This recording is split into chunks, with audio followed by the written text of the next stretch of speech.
Today we're working on just showing people ad spend and the reality of how much you need to spend to get a click, to get someone that's submitting a lead that wants to sell their house that you can successfully wholesale. Actually stumbled upon this subject just because I'm in a local Knoxville real estate community that someone was asking, and the leader tagged us in it, and I just wanted to give our 2 cents on the subject. So right here, I'm gonna pull up the ad spend. So I burnt a lot of money, $9,283 on social media, and it was between a few months, so it wasn't like we were really pushing that up in 4 weeks time, which would generate probably a lot more activity at once, because marketing is all about scaling your ad spend to make your cost per result, links clicked, Facebook leads, whatever you're trying to measure, be cheaper. I mean, you put out $30 and you might only catch one fish in the net, and that's $30 a cost. So the higher the spend, the more likely, the bigger the net, more fish, it averages out to be a cheaper cost per measurement. And so these are very well ran ads. Chat on Messenger, that one's like, we'll offer you more than a realtor. It was a video, and it was just all about how to sell your house for more and skip the realtor fees. I had this one that was more about people at the time in the market. Knoxville, $100,000 was really a good price point to be around, so we were attacking that number specifically and offering people the fact that if we guarantee we won't make an offer lower than $100,000 on your property, to try to entice people with 2-bedroom 1-baths or land to get a hold of us.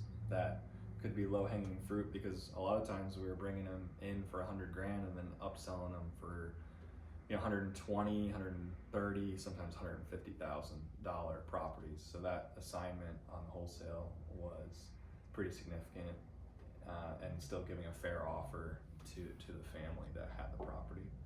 And then I had a couple of ads that were really similar. This is when we were starting to do more split testing.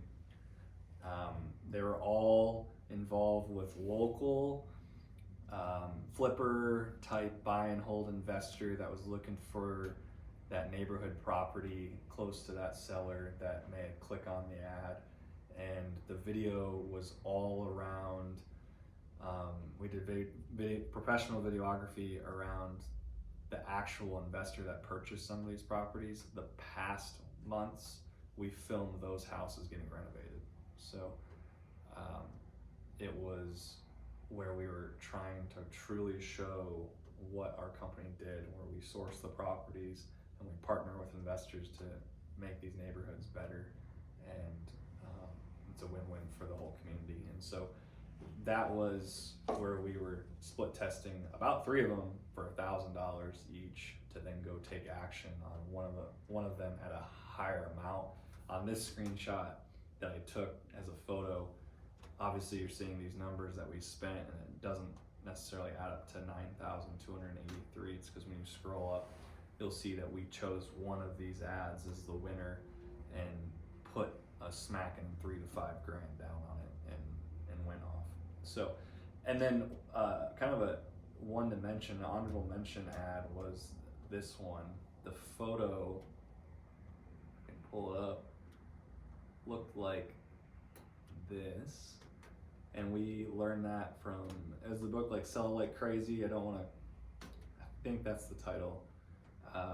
I just read it and was really interested, and I believed in social media ads, and I really wanted them to work, and I knew that it would be able to just be like kind of a digital freeway billboard of some sort to try to acquire more leads. Because I think when you're pulling lists and you're being really niche with the type of seller you're looking for, you're just creating less people you can call.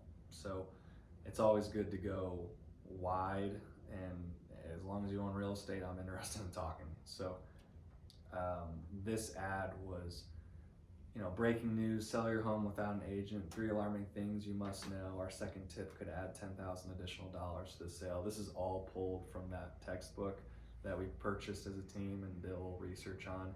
And this made the best performance for cost per click. So people were looking at that as a news article, and it went to a blog, and that blog, had a conversation regarding like things you can do to get ready to sell your home and get it gone quick without giving it away, and just tips to hopefully have them subscribe in. We gave them an e-booklet they could submit even more information to download. That's the step where I felt like we didn't have a high enough value product that was free for them to download, so we still weren't getting leads, even though we were getting like really good clicks. So that's just, a guru is going to show you something that succeeds all the way. We're going to show you the reality of this got a lot of clicks, but we didn't end up getting a lot of leads, and it made me pivot in a different direction. It actually got 360 clicks at an average of $1.82, and we spent 656, and I think it got like 0 people submitting in for whatever value add we had. Once they clicked this link to learn about what we were talking about, it just wasn't converting at that point. And I think we just moved on. This is back in 2021, I believe. So it's 2024 now. So can't always remember what we were doing. And again, this was another text, just an image. The honorable mention one was an image. This next one was an image. We didn't really spend that much. It didn't produce anything, and that's, I think, why we attacked the videography a little harder. And then we went into more data sourcing after trying out the social media and spending this much money.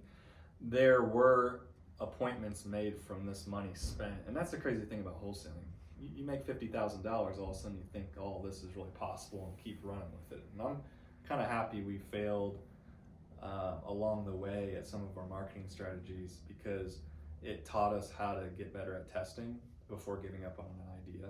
And I think that minimally you need to do 3 months, and I think that your ad should, the spend on that is $5,000 minimum. Otherwise, what you're looking for in the industry of off-market properties that are getting sold at discounts that make sense for investors, I mean, it's treasure. You have to be willing to spend the money to go find the treasure.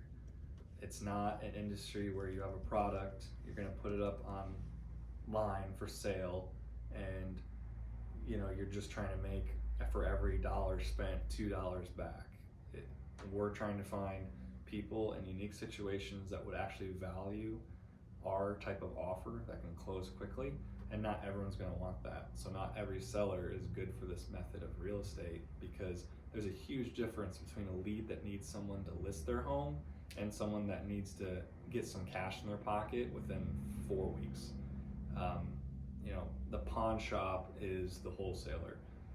Pawn shops offer at 50% of value when it comes to me bringing in a baseball card, and I'm trying to, I need money to pay on my car payment next month, or else the car gets repoed.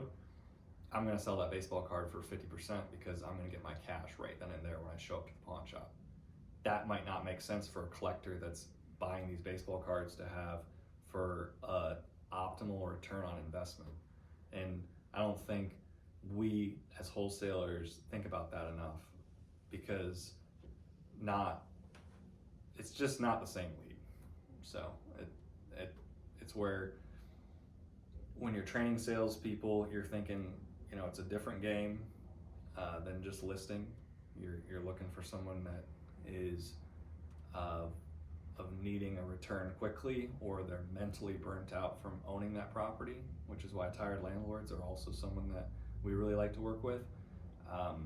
Tired landlords, in my opinion, are one of the most professional people that we can still acquire their properties and make sense of it, because they can acknowledge that the returns they were making weren't optimal for them to hold on to the property. So for us to take on their mistake and pay too much would be silly on both parties. And so we typically can be pretty cordial with each other and convert to a deal that's professional between 2 LLCs, our business and their business, and we get it done.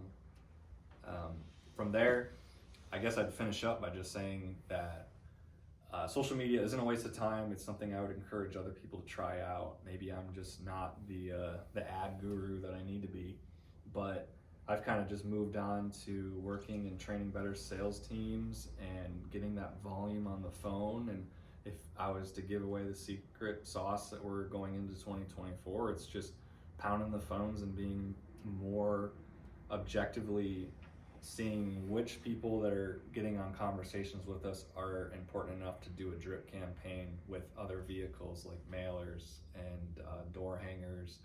Anything we can do, whether that be a better, our top sales guys starting to take more attention to those phone numbers.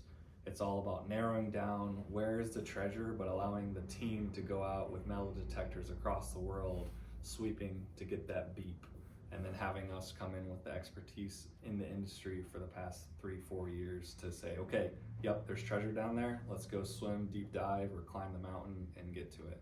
And I think every wholesaler's goal is to not wholesale ever again, because if you're going to do this for 5 to 10 years and just end up with a whole bunch of cash, you're going to skip the reality of what real estate can provide, which is lifetime wealth, more passive wealth, and the ability to beat inflation, which is by owning real estate.